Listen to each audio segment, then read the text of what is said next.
কন্যা সন্তানের জন্ম দিয়েই যদি মা চলে যায়, মানুষ হয়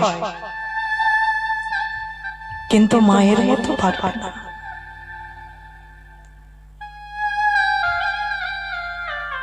বাবাকে বিয়ে করতে হবে, আর শুধু বিয়ে নয় মা, সে সৎমাটা তো আর কইকেই মার মতো হবে না।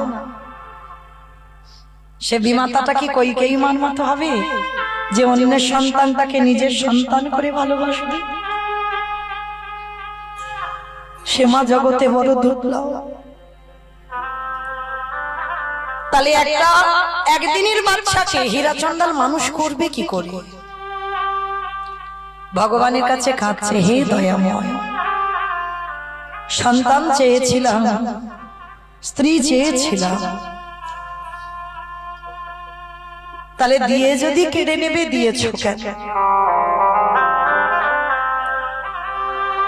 স্ত্রীর দাহ কাজ সম্পূর্ণ করে একদিনের মেয়েটাকে নিয়ে বসে বসে কাঁদছে। বলো, একে আমি কি করে খাওয়াবো, কি খাওয়াবো?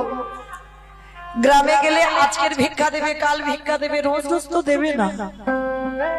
এইটুকু মেয়েকে কে দুগ্ধ দেবে রোজ? কাঁদছে। ভগবান ভক্তদের জন্ম দেয় বাবা, জন্ম থেকেই তাদের পরীক্ষা দিয়ে যেতে হয়। দেখেন আজকে ভক্তের জন্ম হলো, কিন্তু পরীক্ষাটা কেমন নিয়ে নিচ্ছে। ভগবান ভক্তের আহারের ব্যবস্থা করে দিল, স্বর্গ থেকে কামধেনুকে পাঠিয়েছে, আর কামধেনুকে পাঠিয়ে হীরাচন্দালের ওই দরজার ধারে হাম্মা হাম্মা রবে ডাকছে। এই হাম্মা হাম্মা রবে যখন ডাকছে, হীরাচন্দাল ছুটে এসেছে।